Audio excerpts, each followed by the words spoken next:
Let me start the recording and then do like an introduction for the listener. So good afternoon now.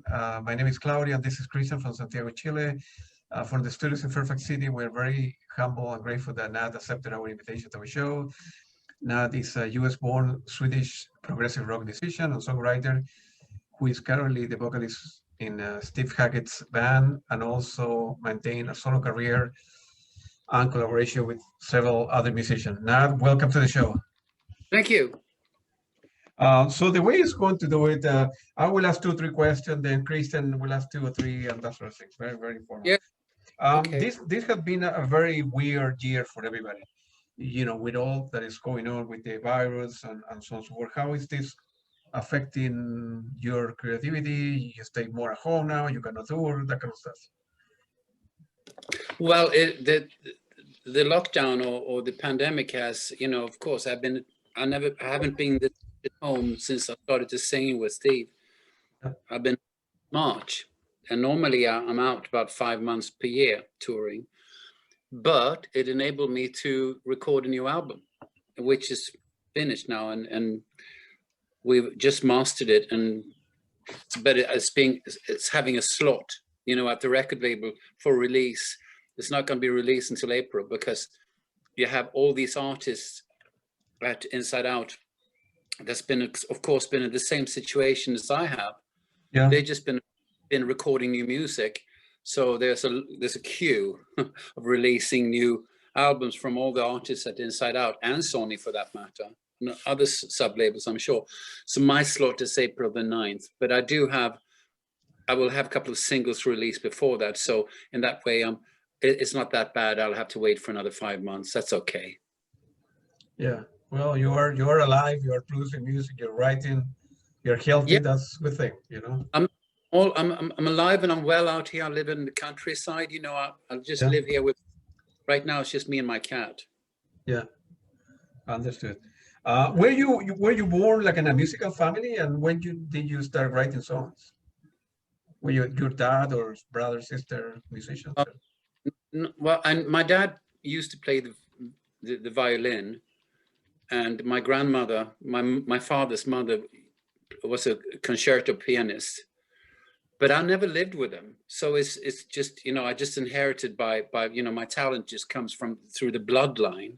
Yeah. But because my parents got divorced when I was very, very little, I was about 2 years old, so I was raised by my grandparents in southern parts of Sweden, a city Malmö, just across the water from Copenhagen. So that's where I was raised, and I just taught myself to the piano. It was just, I was just drawn to it, you know. So I started playing piano when I was 4 or 5 years old. And then when did you start sort of writing something, if you will? At that age? 7 or 8, maybe. Yeah. Wow, the early life. Yeah. Good. Yeah. So I've basically all my life been writing songs. Yeah. Go ahead, Christian. But I didn't start singing until I was maybe 13, 14. Yeah. Yeah. Oh, your lyrics are unbelievable. We'll talk more in depth about that later on. Go ahead, Christian. Hello, Nad. This is Christian from Santiago, Chile. I had the pleasure of seeing you with Steve like at least a couple of times here. The last time was 2018, I guess. I was yeah. And we interviewed Steve. I met him a few times, and I think you're very lucky because he's such a simple and friendly and talented guy. So thank you for your fantastic art.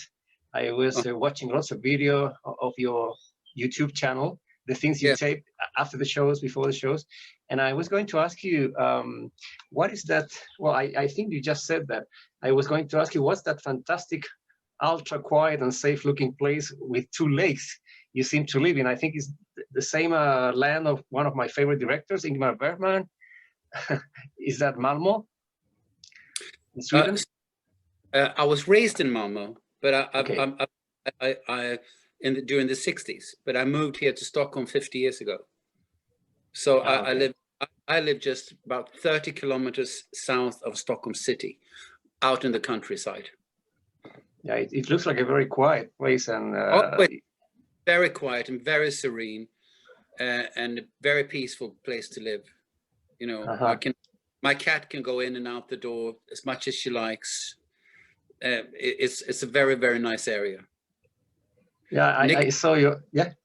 Mick Beggs has come to stay with me many times. He just loves it here. He wants to move here. Yeah, I could appreciate that you really, like myself, love cats. I do love and like animals, and cats are brilliant and nice. So I was happy to see that aspect that I didn't know about you and your cat. And I think your cat was even on one of your records. Like you sampled. Well, I didn't sample her. I just held it to the microphone, and she didn't. Okay. Started to moan and sound, and I recorded her for the song "Ship's Cat." Yeah, yeah.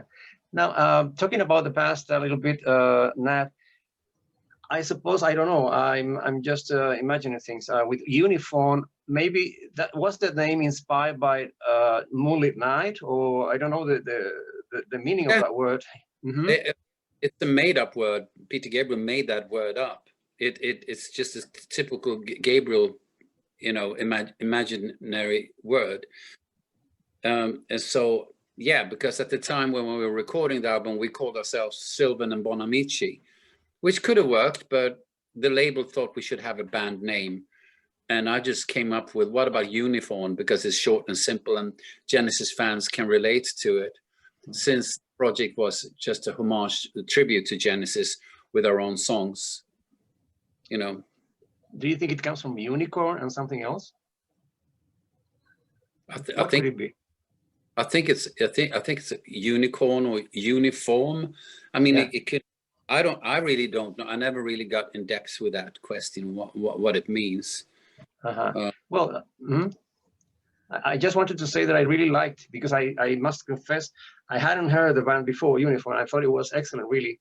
I was wondering what happened with Uniform and the Agents of Mercy. You left those projects behind. Are they just frozen for some time, or are they definitely gone? I would most likely say that Uniform is definitely gone. That was a 4-year in the making of that album, and I was working together with Bonamici. He's not a professional musician, and he's got so many other projects and things that he's doing. And so when that album came out, Roine Stolt heard it and thought that he would like to work with me. He liked my singing, and so he asked me to record some of my vocals for his solo album, because the Flower Kings were on hiatus at the time. But then it grew into Agents of Mercy, because he started to give me more songs. And we did 3 albums with Agents of Mercy.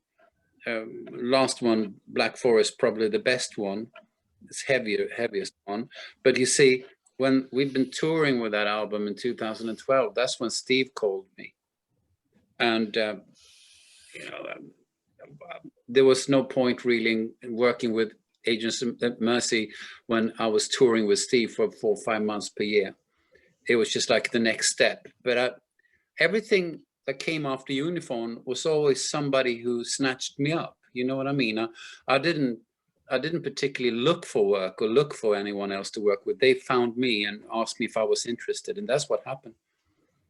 What do you think? Because I've been trying to search for that part, for that information. What do you think Steve picked you specifically? I think it's basically because of my voice. When I sing Genesis, and mind you, I hadn't sung Genesis before I got the gig, but it's the way that I sing the songs. I tend to sing the songs the way I've heard them. You know, I don't, my voice goes into that mode, if you like. So I don't try to, because I can go anywhere with my voice if I want to. I can sing soul, I can sing jazz, I can metal, I can do anything with the voice. But I also believe that, as I've said in other interviews, that my timbre or my depth in my voice is kind of similar to other singers, and like Peter Gabriel or Steve Winwood or Gary Brooker. We all have that sort of, how should I say, husky quality to our voices, and so it's like a family of voices, if you like, because you could never have me singing Yes music. That wouldn't sound credible. I don't have that kind of a voice. And If also, yeah. Sorry. Steve, go ahead. I also think that Steve liked that I was kind of flamboyant as well, because Mm.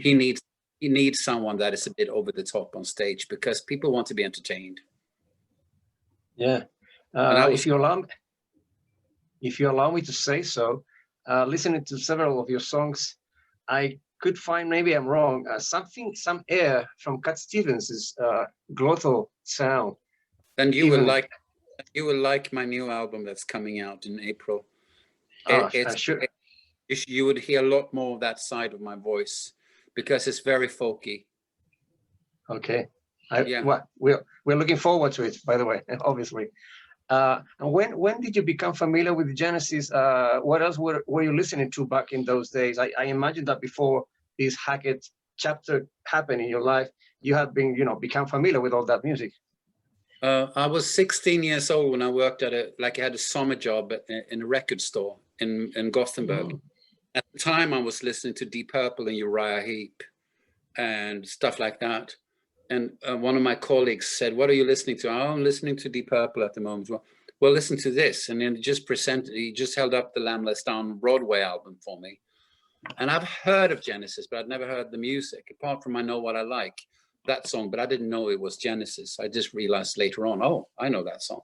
But anyway, I heard the album and I fell in love with it. And, once you've fallen in love with Genesis music, especially from those days, it's hard to forget them. It's like I met so many diehard Genesis fans, and they all seem to share that absolutely,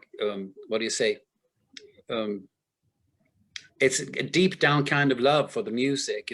And also most of the songs or the albums came into their lives pretty much at the same age, before you're 20. And so that gets really cemented into your mind and soul. And same thing happened to me. Now, what's your interpretation, Nad, of Gabriel's so many times cryptic lyrics, and how did you manage to be able to embrace all that inheritance, I would say, and captivate the new and old fans? It's a daring thing to do, isn't it? It's a challenge. That's what I mean. Yeah. Well, I don't think I really realized what I was letting myself in for in the beginning. I was just so happy that I would get to sing Genesis with Steve. And I wasn't really prepared for the reception of the public, because, you must know that initially, a lot of people didn't like me. They didn't like to hear anyone else sing those songs. And I can understand that. And especially didn't like me if I sounded too good, because then it's like, ooh, he's rivaling Gabriel's vocals now. That's not good. No one should be sounding that good, or that bad for that matter, because I had days when I didn't sing that well. When you have a cold or tired or fatigue, it's easy not to hit the right notes. That happened a couple of times, but that happens to everyone. And I heard a story about Gabriel back in the day that Steve told me that, Gabriel will forget the lyrics and the audience will finish the songs for them and stuff like that. And so, and when you have a cold, Gabriel often had a cold when he was out touring with Genesis. I only had a cold twice during these 7 years. And did it take you too long to learn the lyrics? Because that's a monumental thing to do, really. For the really hard songs like the Battle of Epping Forest, started studying maybe 6 months before we were supposed to start rehearsing. But that's just because I like to be very well prepared. And you just go in there and you just know it, like you can sing it in your sleep. And it makes me feel good too. That's, I remember when we were rehearsing Battle of Epping Forest for the very first time, we just ran through it flawlessly. Everyone knew it. And he was just smiling from ear to ear. What a band, he said. Yeah, well, it's really amazing. By the way, are you familiar with the Argentinian band Rael, like the character from the Lamb? I couldn't say that I've heard them, but I've heard of the name. Yeah, they did a pretty good tribute. And these days, because the original singer, Ignacio Rodriguez, unfortunately passed away while skiing in Japan, and they are singing with a Chilean guy. Oh, sorry, that's Rail. That's why. Yes, I met them. Yeah. I've been to dinner with them, with the drummer. I've been to the drummer's house. Oh, that's the Daniel Rousey, the doctor. I think that's doctor. Yeah, I think that could that be 5 years ago or 4 years? Steve, Joe, and I went to his house, and the whole band was there. Oh, was that Rail? I'm sorry, there's so many. Now I forget the names again. But yes, they told me about the singer who passed away in a ski accident. Yeah, and they have a Chilean guy now. You know that. There's a Chilean Gabriel these days. Oh, okay. Yeah. Well, the last thing I would like to ask you now, Nad, before we go back to Claudio, is what I observed here when I saw you singing with the band is a very interesting thing, that you show lots of respect and stand behind the band, or never in front, as a lead singer would do whenever a song finishes. And that was very meaningful to me, because I in some way, I assume that you understand your role in the band. It's like it's difficult to explain that. Well, I haven't decided to stand where I stand. That's I've been told to be standing where I stand, and I guess because it's Steve's show, I don't know. But the only thing that can be a little bit discerning sometimes is that the people on the sides, you know, left and right, they can't see me because I'm being pushed way too much in the back. But also the thing is that I'm kind of tall, you know, I'm 6'3" tall, and Steve is much shorter than me. So I think from being straight, you know, looking at the stage straight forward from behind, back there, I think it levels out very nicely. You know, it looks nice. Yeah, well, it's more about, I think, knowing your place in the show, knowing that I'm not the actual frontman, but I have a frontman's role. It can be a little tricky, but I've done it so many times now. I've done more than 700 shows with Steve, and so I've learned when to exit the stage, when to return, and you know, when it's Steve's moment, I'll better leave because I've got nothing to do really. Yeah, and okay, and who takes care of your cat? What's the name? Is a name in Swedish? Scroot. What? Scroot. What does it mean? Does it mean anything? Yeah, it's the core of an apple. You know, the thing that you eat. The seeds. But she loves my apple tree. You see, so she's often up in my apple tree, but also it means when you're feeling scrutish, you're feeling a little frail and little tired or not so strong, and sort of when you're really sick, feeling scruty now. You know what I mean? Yeah. Is a very little girl, and she's very she's a little. Yeah, and who takes care of her? A friend of okay. A friend who also live in the country, so she stays with him. Okay. So you never thought of rejecting this invitation from Steve and remaining with your projects, did you? Well, no, because it enabled me to quit my day job that I had. So I became fully professional by singing with Steve. And at the time when I got the gig with Steve, I didn't have a record deal. You know, my solo albums, well, I've done a couple of solo albums in the past, but since I was recruited by Steve, I've done 4 solo albums on the Inside Out label. And so my solo career really didn't take off before I started to sing with Steve. So that's like a parallel thing that I do. Hopefully we'll be able to go out on my own one of these days. I have to before I get too old. Mm-hmm. Well, you're just 1 year older than me, you know, and we are very young, both of us. Well, I'm 61 now. Yeah, I'm 60. So Claudio. Yeah. Yes. So, well, you are very humble, Nat. I know that, you know, success in many ways came your way with Steve Hackett's band, but I listened to the early work you did before 2012, and like Christian mentioned, you're talented. I mean, you got talent. You know, playing with other musicians and your voice, and you gifted, and so you would have made it anyway. It so happened that playing with Steve, you know, and Steve being former member of Genesis, it opened new door for you, if you will. But you were there. Thank you. Now, well, let me put it like this: to sing with Steve enabled me to grow as a stage performer, and it also, I was pushed into a situation where I really needed to get to know a lot more about my singing than I did before, because some of the Genesis stuff are very, very hard material for me to sing. I mean, I wouldn't write that kind of a song for myself, to, you know, like really struggling bits that are so high that, and I had to reinvent my vocal technique to go up on the really, really high notes. You leave your chest voice and go into your head voice instead. And that just takes a little technique to learn that. So I've learned very much through working with Steve, and I think that's part of my success as a solo artist as well. It's a good thing to have.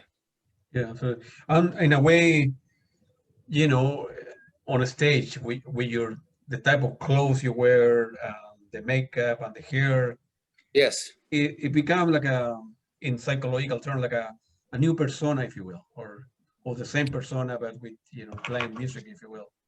Well, I tend to believe that, you know, all people have different sides to the personalities. I mean, I'm sure you do too. I mean, Yeah, you have your side, you have the lover side, you have maybe the family man side, you have the friendly side with your guys, and you act a certain way amongst women and a different kind of way with men, and sometimes you just, you know what I mean?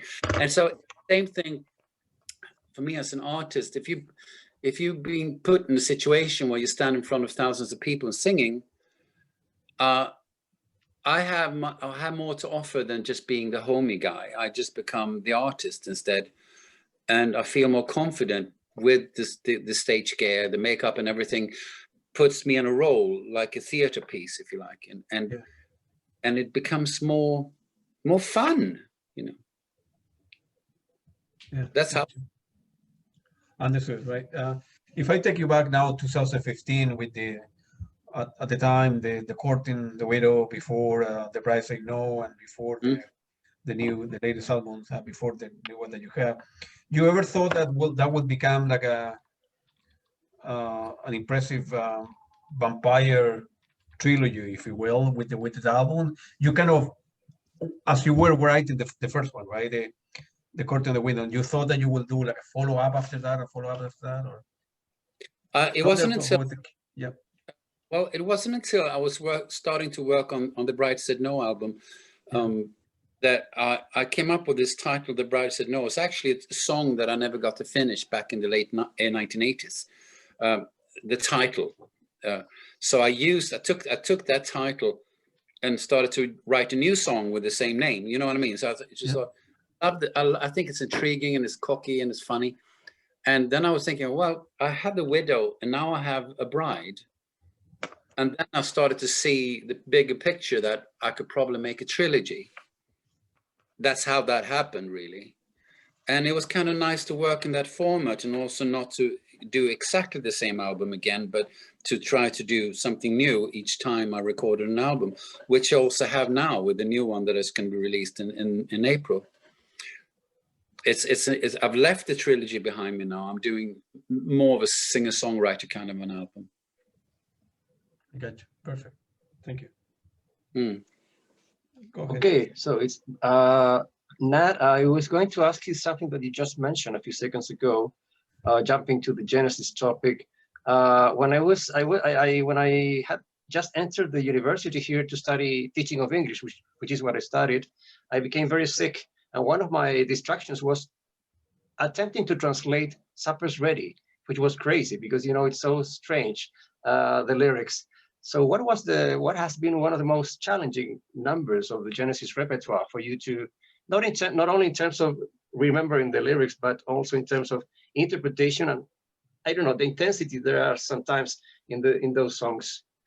You mentioned Battle of Ebbing Forest, which is so much fun, but so crazy. Yeah. Well, see, what I tend to do when I'm studying a piece of music like that, I draw it into my music program, you know, that I work in Cubase, and then I just loop bits and I sing along with the bits, you know. And when I've done that for a bit, well, I can sing it, you know, fairly fluently. I just move on to the next bit and then loop that, and then I loop the next bit, and then I loop them all three together and sing them all in a chunk, and I feel that's working. Then I move on to the next bit.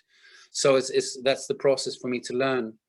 And it's funny thing is that you see the learning curve for anything that you do, really, if you, and I mean, if you study book, or you're going to have a, you know, you're going to do a test in school or something, it's always that learning curve that all the information goes to a certain part of your brain, you know, it's a learning part of your brain. Then it slowly shifts over and moves to another part of your brain. It's a muscle memory. You know, when when you ride your bicycle, you don't even think, oh, I have to step, or when you walk, you just do it.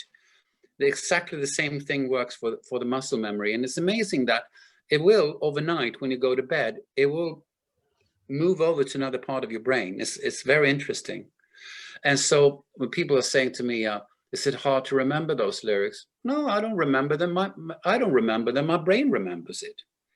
You know, that's how easy it is. So once you've gotten it into your muscle memory, of course you need to maintain it. If you never sing it again, you will start to forget it. But I was singing through Battle of Epping Forest the other day just for fun. I haven't sung it live in 6 months or 7 months now, even more, since March, and it's still there because I study it so well.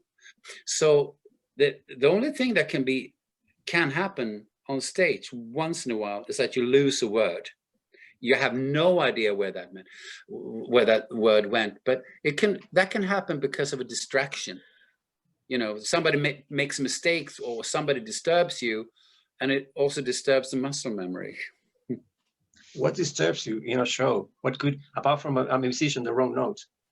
Oh, it could be somebody plays a wrong note, or it could be that I'm tired, because on tour you are quite often, you can be very tired because there's a hectic touring schedule, you know, in and out from different cities every day. And if you're lucky, you have 2 days off, and then you can rest. But are you bothered by people applauding in the middle of the songs? Do you prefer Japan, which are so silent and quiet, versus Latin America, where they go crazy all the time? How do you feel about those different audiences? Well, the Japanese people, they tend to wake up during the end of the show, and then they allow them, because I think it's sort of a courteous thing that they you know, they can be bursting inside with emotions. But I must say, South America, the whole America, North America, they're crazy, they're lovely too. But I must say that I think Mexico City was the pinnacle of everything, because I actually heard 3,000 people singing along with the lyrics, and I've never heard that before. It was maddening.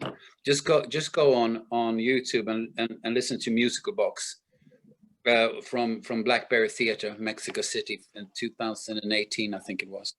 And you'll hear thousands of people singing along, and you don't hear that on other clips, but you hear it there.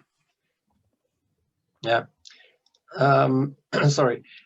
I was going to mention, because I'm a big movie fan, I grew up watching horror movies, and then I became interested in music scores, you know, and for example, the Universal movies, the Hammer film, and I was watching the Regal Buster packing and the photographs and the coffin on the coach. Why the Gothic aspect, the almost Hammer film aspect of the, you know, the coach and somebody in a coffin?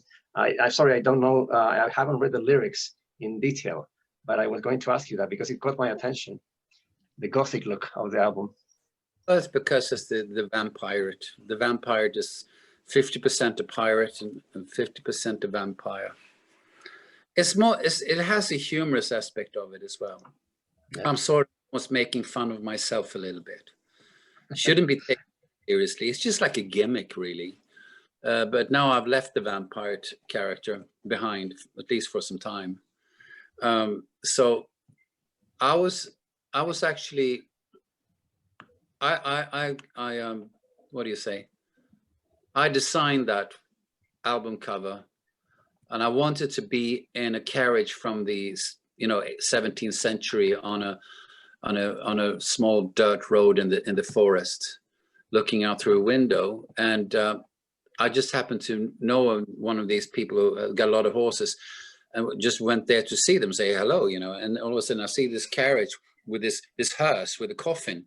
And I thought, my goodness, that's the vampire's vehicle. And I thought, can we use this? And that's what happened. And, the rest is just history, really. Mm-hmm.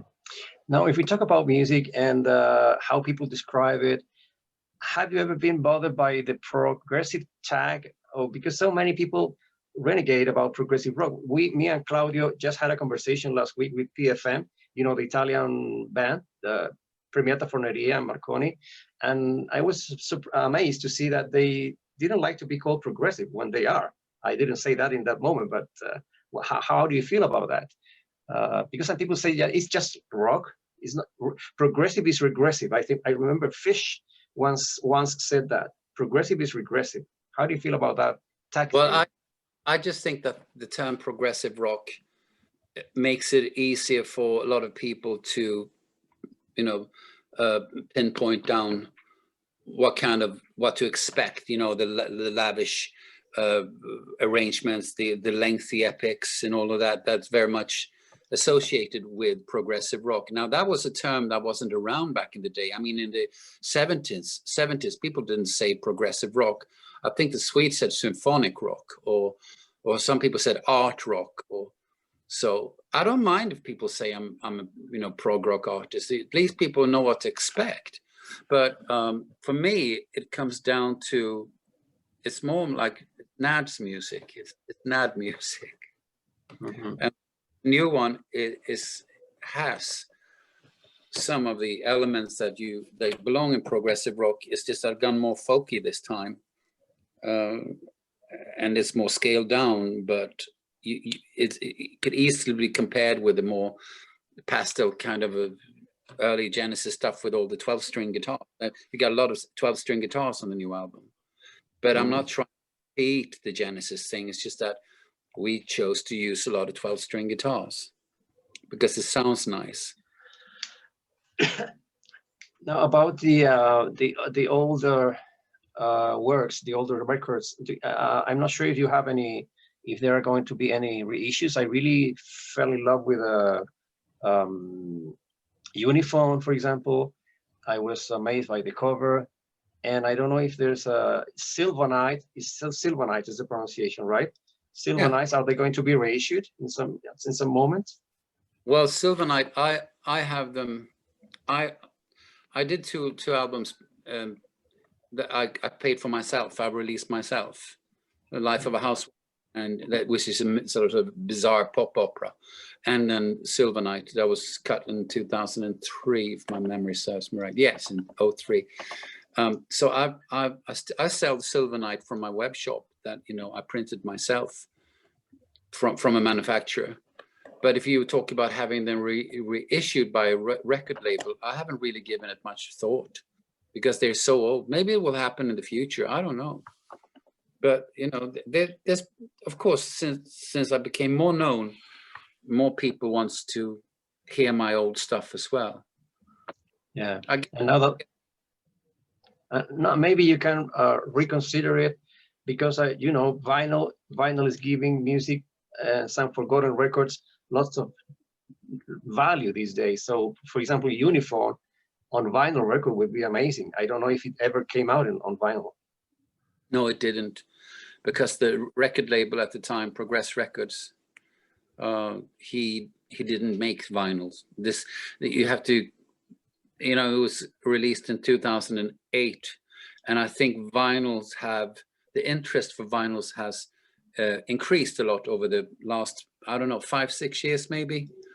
It has, more popular now than before.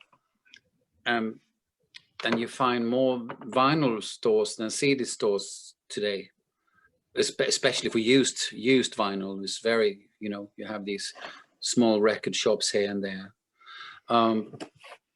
it's hard for me to say right now. Maybe it's a good thing to have Unifaun re-released on vinyl.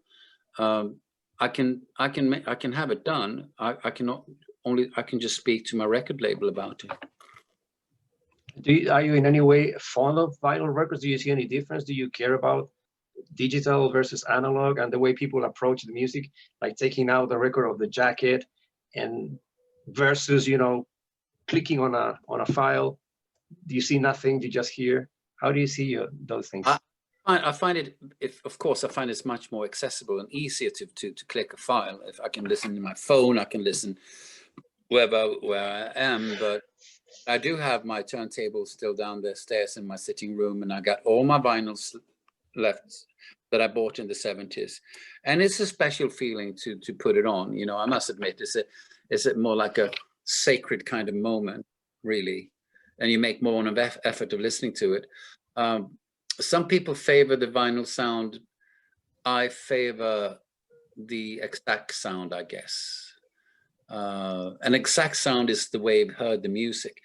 Like my own albums, I don't particularly enjoy playing my own albums at all, but if I would, I guess I'd play the CD or the files.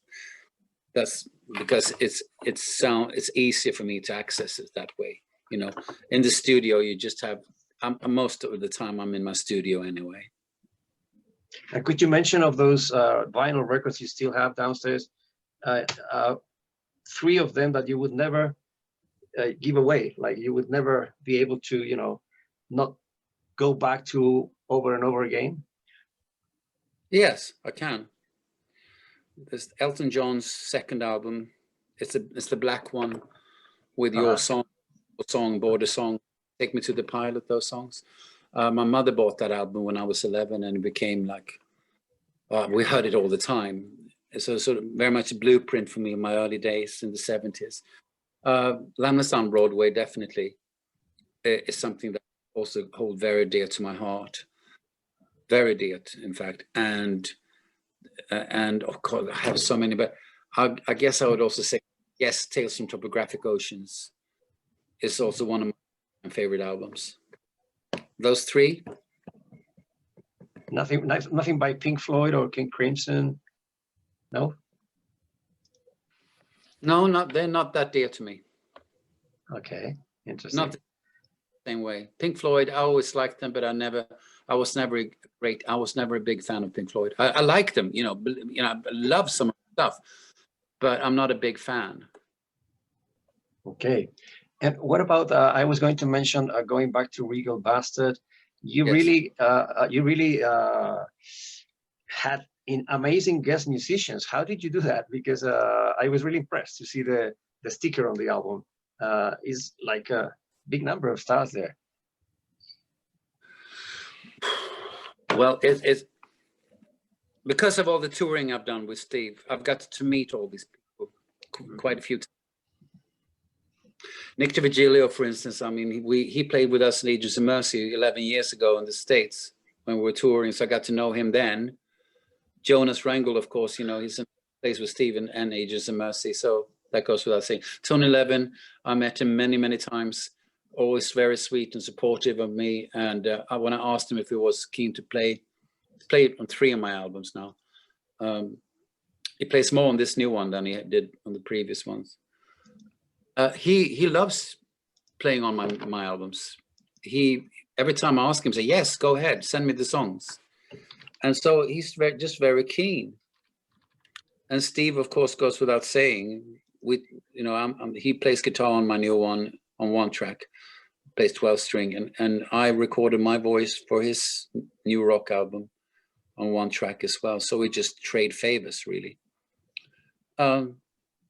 So, you know, after so many years with Hackett, you do get to meet people and get to know them, and so that's how you bond, really. And so it's not that hard to ask.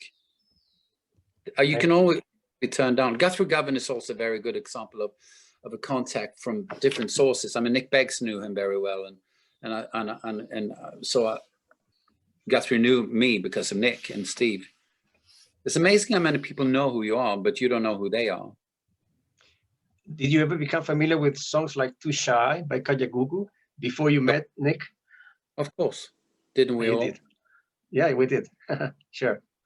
Yeah. So you do like pop. That's what I wanted to get. Oh, pop. I love good pop tune is always great. I mean, you know, I think pop is, I think that's like the guilty pleasure amongst the prog fans. Excuse me. I think the guilty pleasure because we all started out with pop. Most of us, at least in our age, we started out with the Beatles and the Stones and the Hollies and, you know, and all of that.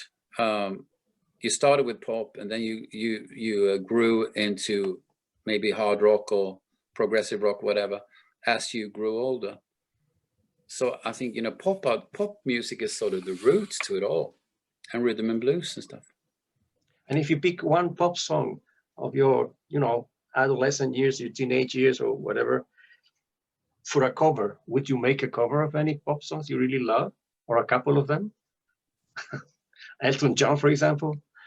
I've done 60 years on. Oh, okay. I've done that.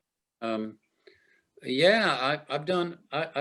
Oh wow! Back in the past, I did Robin Gibb's "Saved by the Bell." Okay. I've done a really bizarre version of that. Sound almost like Freddie Mercury going crazy. Would you do them ABBA? Sorry, did you say ABBA? Yeah, ABBA. Would you ever do any ABBA songs? Do you like ABBA? Yeah, I like ABBA, but they're too preppy for me. They're too clean cut for me. Okay. It needs a more attitude. I like sort of, I could do Bowie, David Bowie. I could definitely do. Wild as the Wind is one of my favorite tracks by him. If you know that track, Wild as the Wind, from Station to Station. Yeah, sure. And Life on Mars, I've covered live on a couple of times, and I've done Keep on Running by, you know, Spencer Davis Group. I've done Simply the Best by Tina Turner many times. Maybe you could release some album with all that, or is it? That must be too complicated, huh? No, not really. No, I don't know. Copyright's no problem. They make money. They make more money as a songwriters on that than I do. I haven't given it much thought really, because I still have lots of music within myself. This album I've just done now, it's a co-write with Andrew Latris. We've written the songs together, and with the lyrics of William Butler Yeats, an Irish poet that lived in the 19th century. Well, he actually died in 1939, but he was born in 1865, and so we used that poetry set to music. So I haven't written really a lot of music on my own in quite a while. I mean, you know, like just me. There's one track from the new album that I wrote myself, which will be the new single though, which comes out in 2 weeks from now. Okay, thank you. Yeah, you're welcome. With Hackett, does the traveling becomes a bit weary, and then how is that impact in terms of training your voice? How you manage to, you know, you wake up in Paris and then the next day you are in Hamburg and so on so forth. How that affect your voice? And you do a sort of a special training for night to night? I don't think the traveling itself has very much to do. It doesn't really have an impact on the singing. I think it's more the lifestyle around the traveling. Like, you know, if you drink too much wine or if you lose sleep, it's more down to take it easy with the booze and try to get as much rest as possible.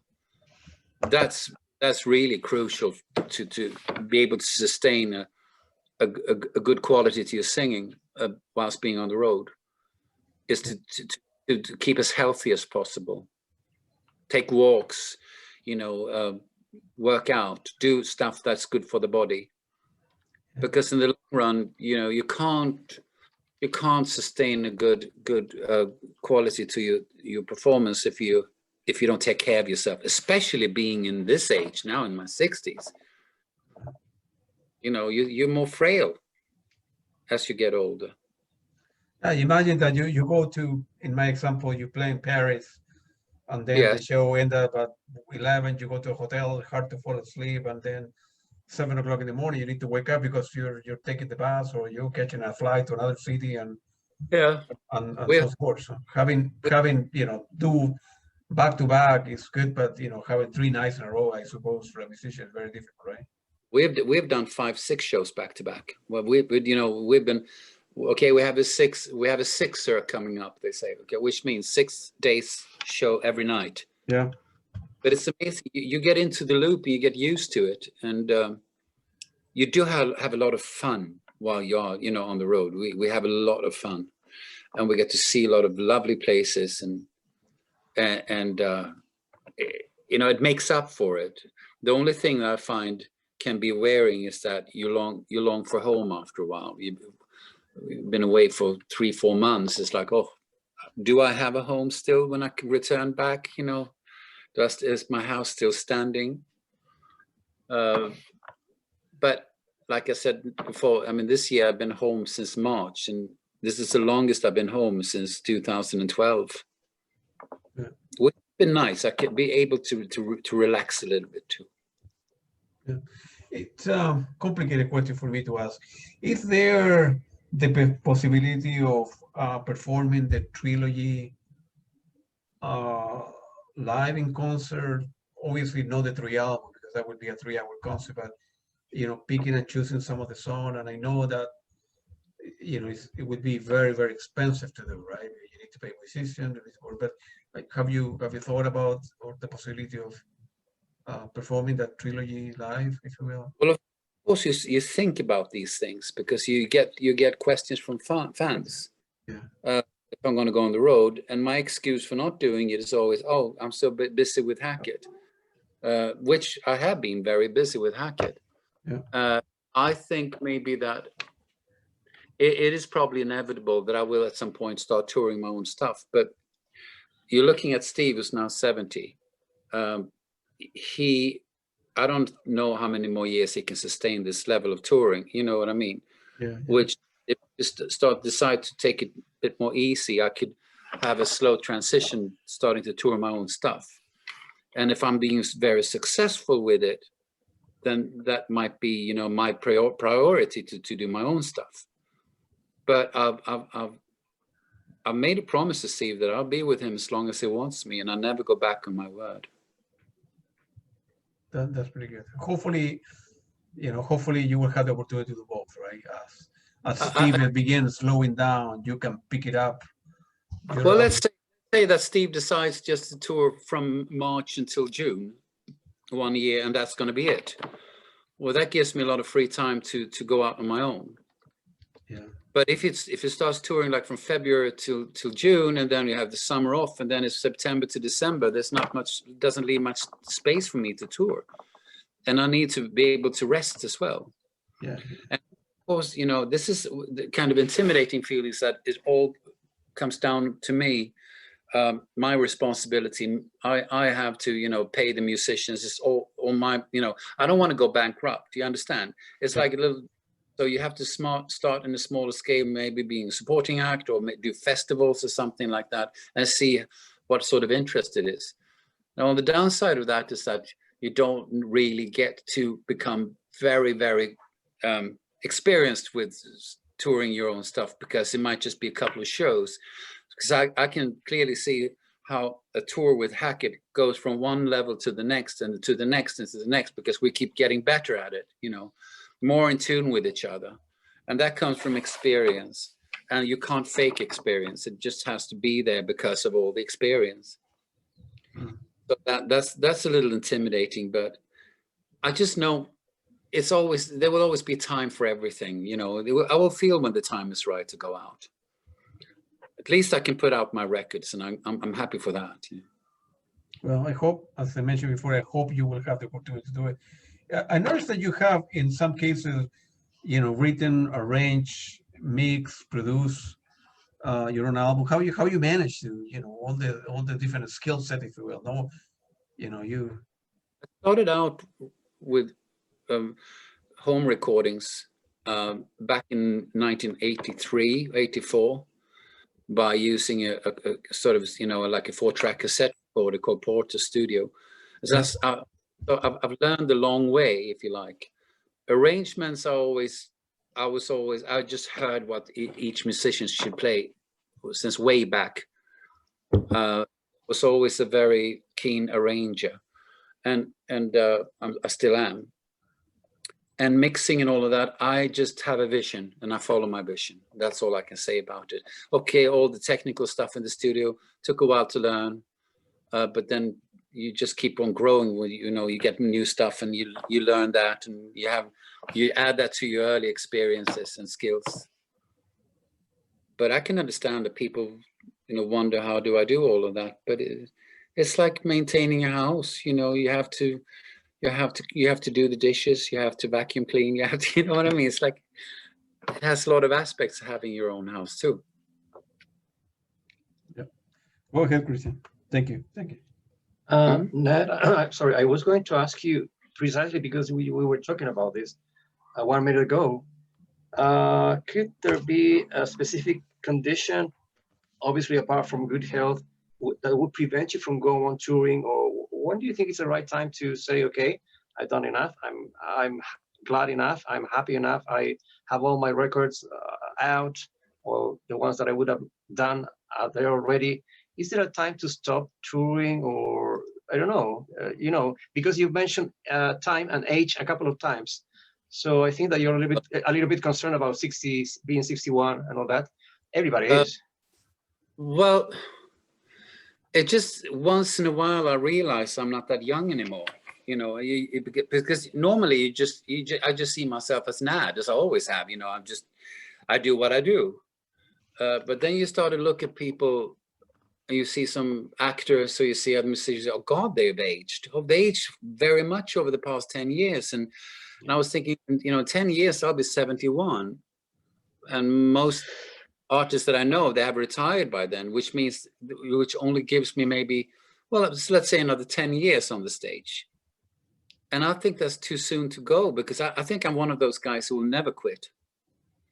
I don't see what else I should be doing. I think being able to perform and record your albums and do all that it was keeps me alive, and don't think about the age thing or anything, because you don't have time to grow old. You don't have time to say goodbye and just what else should I do? Look at all the old artists like Picasso and all those people that kept on going at it to very high age, because I guess that what kept them alive was their art and being productive and creative. Because if you give that up, what else do you have? Yeah, I think precisely when you stop doing things is when you become growing old, isn't it? Like you stop aging, and your mind becomes messy, and that's the end. True, very true, very true. My dad is still, my father is still alive. He's 92. He's an old tennis star. He lives in California. He must be doing so. I haven't seen him in many years. We're not in contact anymore, because he was always somebody far away from me. But he must be doing something creative, I'm sure. Now, are there any territories, Nat, I'm talking about your solo career, that you would still like to visit that you haven't been able to do? Like with Steve, you've been everywhere almost, but what about your solo albums? Where have you been presenting them outside the United States, or I don't know, England? I don't know. I'm not quite sure I understand the question. I haven't presented solo material live. You never played your albums live? No. Oh, I see. I thought you had. There was never a time to do that. Okay. So you possibly would like to do that in the coming years, whenever you have the time. Yes, I can see clearly that, there's some. I have fans all over the world, especially in the UK and Italy. We're talking about Europe now, but I also have North and South America. I have a lot of fans writing to me. So I think there is a market. You know what I think I need? I need a promoter, and I need some sort of support. What do you say? A sponsorship. And I need good musicians, because I don't read music. I don't write music. It's all in here. So I need someone that could take it out. Okay, this is what you do. Yes, that's what I'm doing. Okay, so he can take care of the keyboard parts. I don't want to play anything on stage. I just want to sing and perform. Okay. Well, I hope that you can do that one day soon. Like you can show your music live. There are a couple of songs. A couple of songs I would really like to perform live. Which are those? Well, What Have You Done is one of them. It's my most famous song. But also stuff like Quartermaster or Echoes of Equabet. Woe is one other that I think is really cool. There are a few songs there, but What Have You Done is one of my, you know, it's just pure luck that song came about. Which is well, to do that live, you need two guitarists, I guess, you know, because you got Guthrie and Steve trading solos. I don't know if that's possible, but you can maybe get someone that can play it lovely in a new kind of a way. Now, I was going to ask you to mention an aspect that I observed last night while watching several of your videos. You do these short videos in the hotels, and people seem to really love you. Like they seem to have a close contact with you, obviously because you're touring years with Steve. But there's something about you that you're very communicative. You tend to tell people things all the time, little things, simple things, and that I think people love that. It makes you different from some artists that are untouchable. You know, Peter Gabriel and all the rest. I've met him a couple of times, a few minutes, but they seem to be like in other, you know, spheres. I think it has to do with the times. I came about and became known. You know, only recently, when you have all the media and all the YouTubes and all of that, when Gabriel and Collins and all those people became famous, it's like, you know, more than 40 years ago, you didn't have all those channels. So they're sort of used to, I guess, the privacy that comes with that. I mean, I could do much more with that if I wanted to, but I like to give as much as I can, but I also, you know, like privacy, and I don't want, I mean, there are fans that try to really, you know, get under my skin because I'm a giving person. They think that they're my friends, and I think it's a difference between friends and fans, because friendship is mutual. Whereas fans come from one angle point and they don't really know you, but they want to see themselves as friends. And I can't be friends with thousands of people. It's impossible. I don't have the time. So to make up for that, I guess I'm a little bit more giving than, because I'm a people's person. I do love people, you know.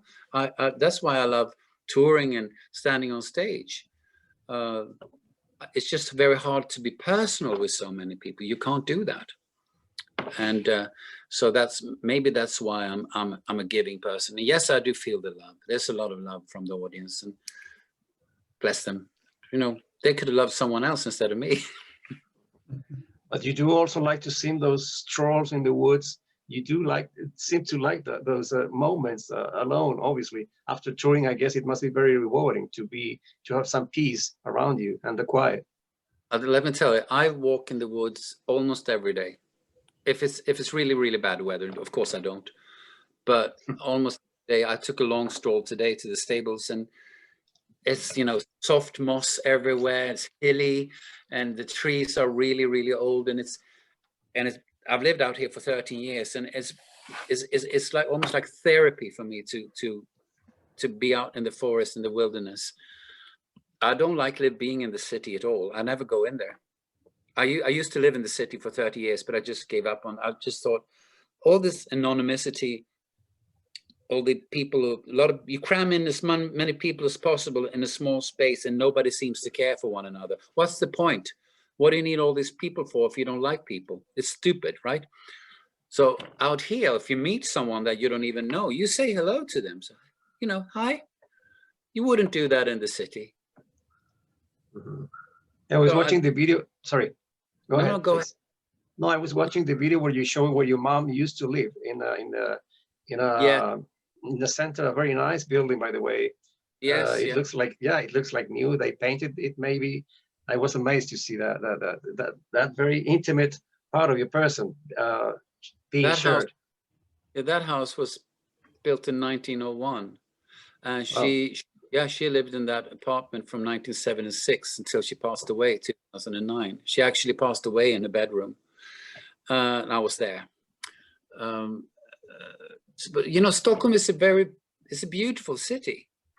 It's just that I've been there so many years, and it doesn't give me anymore. You know, I'm sort of reevaluating my life living out here, because I think the big difference between living in the city is that out here you have your own house, your own site, your own property. You can create your own space in your own life, and you can create your own world, and you invite your friends to come and share that with you. You know, that's why, for instance, Nick Beggs loves to come and stay with me, because he can break away from everything and just be here with me and just go swimming or do whatever we do. You know, I live by a lake and it's gorgeous. Isn't it too cold? Sorry? Isn't it too cold? The water, I mean. Oh, it gets really warm very soon, because the lake is kind of. Oops. No, I just need. Hang on. Okay. I just need to put the charger in, because I'm down on batteries on I'm on my iPad. So I'm charging it again now. I forgot to put the cord in, the lead in. No. The lake is lovely. It gets up to 24 degrees in June already. So we just do. It was up to 28 this summer. That was really warm. Yeah, everything is changing now. To finish now on my part, Nat. Sorry, I would like to mention some names that I'm familiar with the music, some bands from Sweden. I really don't know how much you feel connected with those bands. Not maybe you're going to say, not because I'm Swedish, I like or know those bands. For example, names. Yeah. Give me 1 second. Okay. I just need No to problem. I need to put a log into the burner, because it's you know, it's cold here.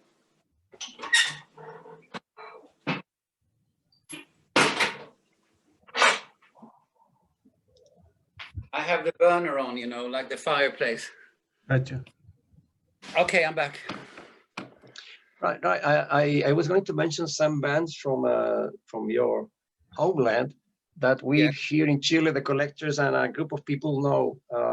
Like, I don't know if the pronunciation is correct, but Samla Mamas Manas of the Rock in Opposition movement. Also, this one is complicated. Kefne Kaise, I don't know the pronunciation. Anglagar, Transatlantic. Are you familiar with those people, or do you know the music? How popular they are? Because I think none of them is making music these days, or except Transatlantic maybe. Well, Transatlantic having a new album coming out now. Yeah. That's Roine's band. Well, you mentioned Kebnekaise. Kebnekaise is the name of the highest mountain that we have in Sweden, up in Kiruna. I've been there actually. Kebnekaise was a band that, you know, came out in the 70s. I don't even know if they're active anymore. I do not have any albums by them. And then you said Englagård or Anglagard. Yeah. Okay. I've never met them. I know they're very active, and they're very popular in the prog scene. And what else you mentioned? It was another band that Samla Mamas Manas. I don't know what it means. Well, Roine played with Samla Mamas. It's what it means is gather all your Samla Mamas, gather all your mom's men. Gather all mom's men. It's really weird. I think it maybe is an old expression from way back. Roine played with them, and I think they're active still. But there's also a band that came out of the Swedish progressive movement. And not progressive rock music. We have this progressive movement that was very sort of left-wing politically in the 70s in Sweden. You know, it's very much, you know, song titles like stop taxing food and stuff like that. Skip this tax on food, and, you know, just more left, sort of almost like communism kind of a. Because Sweden was once very socialistic, you know, social democrats. Now we do have a social democratic government, but it changed with the times. It's not like it was then. But it's always the red against the blue, always. And anyway, yes, I am familiar with those bands. And about movies, I'm a big movie fan. I wouldn't say a movie goer these days, obviously, but I'm familiar.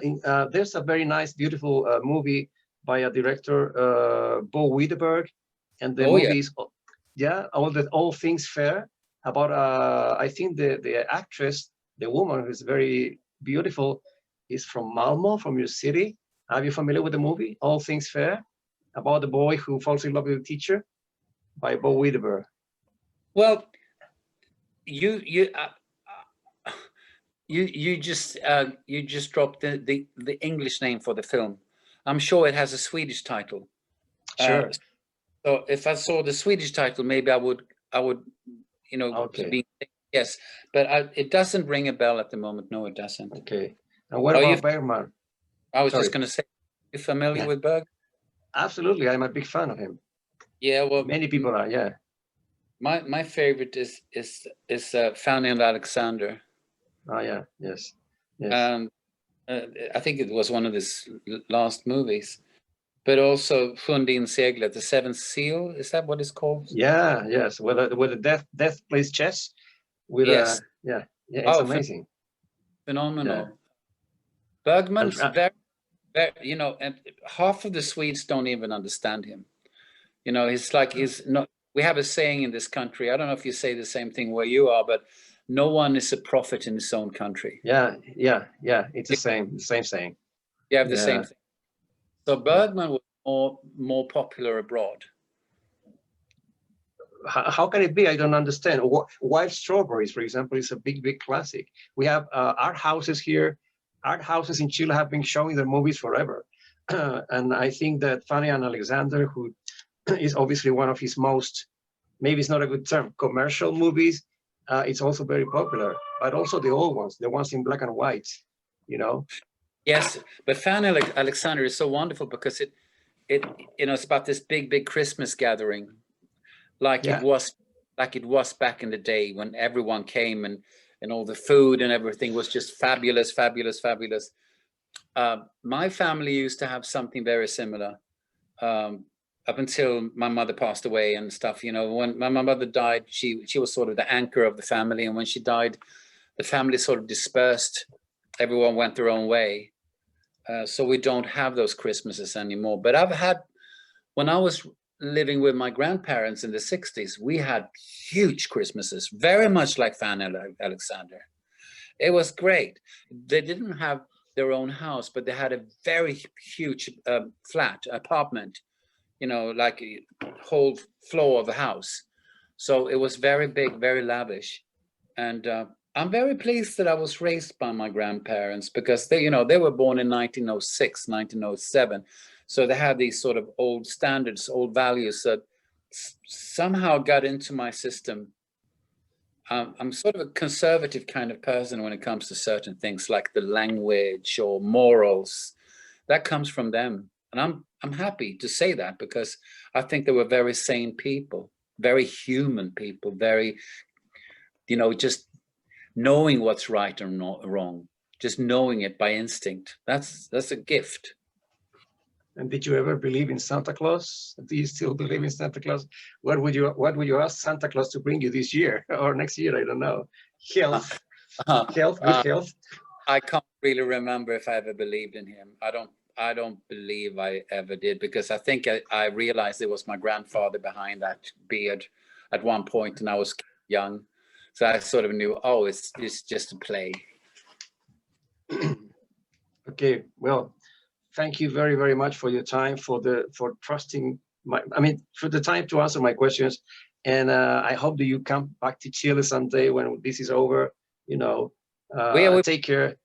We can play the Nescafe Theater again. Sure. You know, the sound in that place is amazing. I was really amazed. The first time Steve came and played there, the band opened with Squonk, and that was really jaw-dropping. I couldn't believe the sound. And the band is so tight.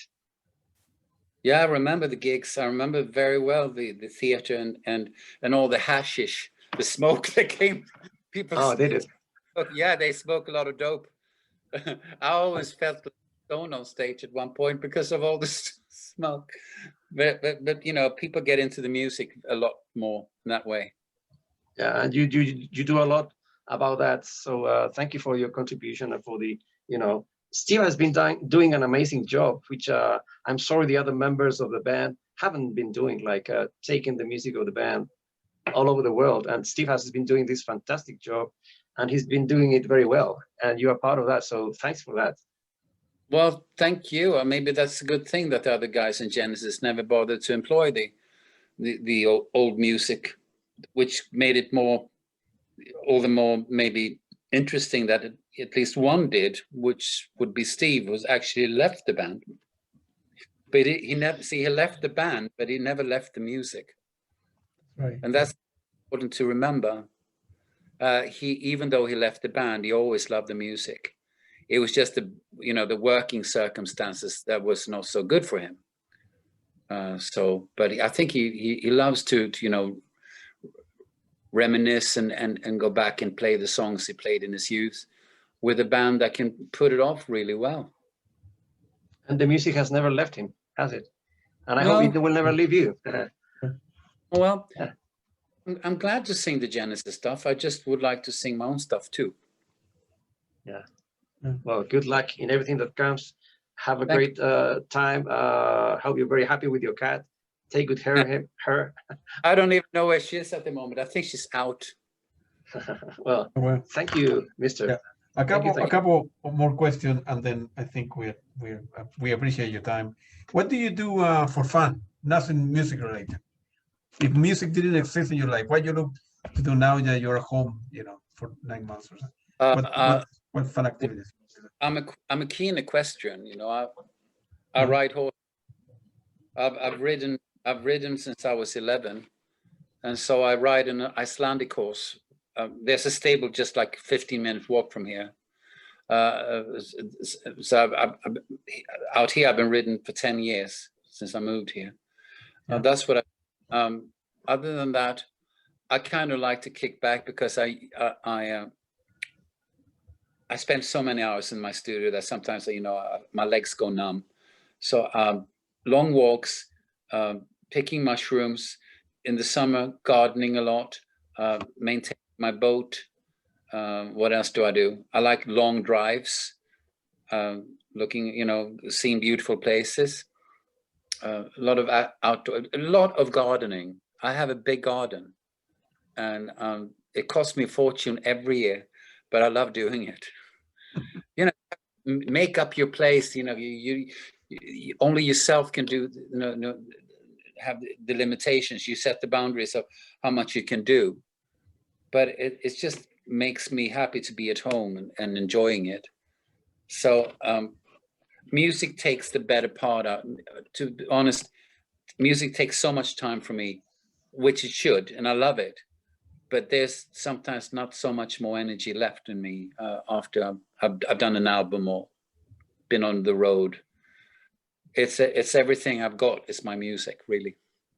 Yeah, and then the last one and the last comment. You mentioned before the word luck and so on and so forth, and writing your own song. I would say that from a fan point of view, and Christian very likely will agree with me, you are a very talented guy now. Oh, you're so kind. No. I mean, with or without Steve Hackett or this or that, you are very talented.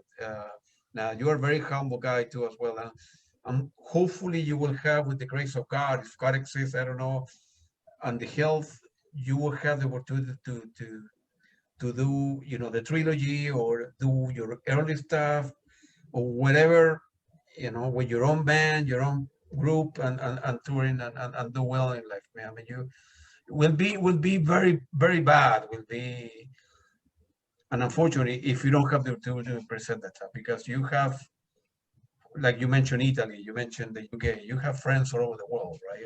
Right. People associate in many ways with Steve Hackett, and Hackett is very well known and so forth. But you need to show the world your own stuff, your Nad Sylvan stuff. Yes. Not the star. And and Christian and I are going to be there supporting you, whatever you do, man. Yeah, if you come to the United States, or you go, when I leave and go back to America, you will do very well, man. It's just a good manager, a good project, I need a good management, and I need sponsorship, and I need great music. Yeah, I would need some sponsorship because it's going to cost me a fortune if I want to have that. You have to remember one thing. This is kind of important. Yeah. This is really important, is that people are so used to seeing me on a world stage. They are used to seeing me in big theaters. Yeah. They wouldn't want to see me in a small club. Maybe they would, but they're so used to, the big stages. And I would like to be able to, if it's my show, I'd like to spread out more as an artist on stage, not just have my space that I've always had with Hackett, and rightfully so. It's Steve's show, and I fully respect that. But if it's my show, of course, the situation would be a little different because I get to shine, 100%. Yeah. Not that I wouldn't allow musicians to shine. I would love to have everyone that's capable to shine on stage to shine along with me. That's important, and I know how important it is for all the band members with Hackett to be giving their moments on stage, because that's what we live for. And you get all that appreciation for delivering just what you can on stage, and Steve is letting you do that. That gives so much pleasure to each and every and all of us, including the fans who are seeing the show, because the fans nowadays, they can see that there's a lot of chemistry, a lot of love within the band. We're really good friends, and people can sense that. They feel it. They feel that they're like a family up there, and that's exactly how it is. The Hackett band is the one big happy family. That's beautiful, man. That's beautiful. Yeah, it is, and it's gotten deeper and more loving past every year. So we really, we talk. I FaceTime Steve once in a while, or Jonas or whomever, and just ask him, "How are you doing, mate? I miss you," and all of that. But right now, people are so preoccupied with trying to make a living. We don't have. The income isn't that big right now, so you have to, be careful with your money so that they last as long as possible. That's right. Yeah. Well, thank you again for spending time with us, and we are very grateful. I know it's late home and you want to go to bed and go with your life, but it was very nice for us to share an hour with you, and I wish you good luck, and I hope to see you as yourself, as a Nad Sylvan gig, or with Steve Hackett, or whatever you want to play with them. But we appreciate the time, and you're a very talented guy, man. Again and again, I will tell you, and good luck to you, man. Stay safe, healthy, and drink Chilean wine. I know you're drinking wine. Chilean wine, the best wine in the world. You know that, right? So it's empty at the moment. I have to fill it up again. No, I've had my wine for today. I got to take it easy because it sort of what did you say? It has an impact on my melatonin rate. I don't sleep that well if I drink too much. I have a little glass of wine with the dinner. Yeah, but I don't drink. Then again, thank you very much. Good luck to you, man. I will hope to see you soon, man. Again. Okay, thank you. Thank you. Right. Bye. Goodbye, Christian. Okay. Goodbye, Claudia. Nice to see you. Bye. Take care.